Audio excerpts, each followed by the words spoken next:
வெப்பவாதம் பாதிப்பிலிருந்து தப்பிக்க மதிய நேரத்தில் வெளியே செல்வதை தவிர்க்க வேண்டும் என ராயப்பேட்டை அரசு மருத்துவமனையின் பொது மருத்துவத்துறை தலைவர் சுலைமான் தெரிவித்துள்ளார். அவருடன் நியூஸ் 18 செய்தியாளர் செல்வகுமார் நடத்திய உரையாடலை தற்போது பார்க்கலாம்.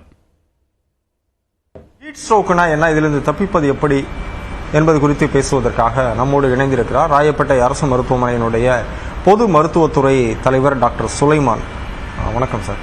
ரேஷ் எப்படி வரும்னா, நம்ம ஸ்கின்ல இந்த வேர்க்கூறுன்னு சொல்லுவோம் இல்லையா, அந்த மாதிரி இனிஷியலாக மாதிரி இருக்கும், வேர்வை ஜாஸ்தி இருக்கும், அதனால் வர்றது.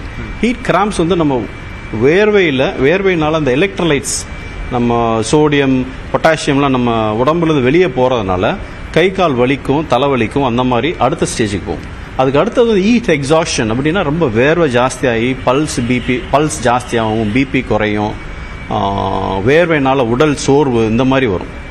கடைசி ஸ்டேஜ் தான் ஹீட் ஸ்ட்ரோக். அது என்னன்னா, அந்த ஸ்டேஜில் பேஷண்ட் டெம்பரேச்சர், பாடி டெம்பரேச்சர் 103க்கு மேலே போகிறதுனால ஃபர்ஸ்ட் மூளையை பாதிக்கும். மூளை பாதிக்கிறதுனால கன்ஃபியூஷன், கோமா, வலிப்பு இந்த மாதிரி, அது உயிருக்கே ஆபத்தான அந்த மாதிரி பேஷண்ட் நம்ம இம்மீடியட்டாக ஹாஸ்பிட்டலுக்கு ஷிஃப்ட் பண்ணி எமர்ஜென்சியாக ட்ரீட் பண்ணணும். என்ன மாதிரியான அறிகுறி தெரிஞ்சால் உடனே ஹாஸ்பிட்டலுக்கு வரணும்?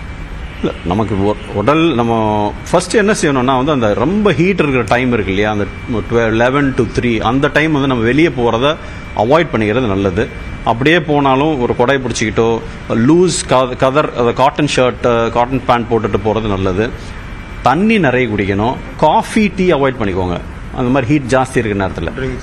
ஆமாம், தண்ணி நிறைய குடிச்சிக்கணும். ஜூஸ், பல சாறுகள் குடிக்க, இளநீர் குடிக்கலாம், இதெல்லாம். ஆமாம், ஆல்கஹால் டெஃபினட்டாக அவாய்ட் பண்ணும்.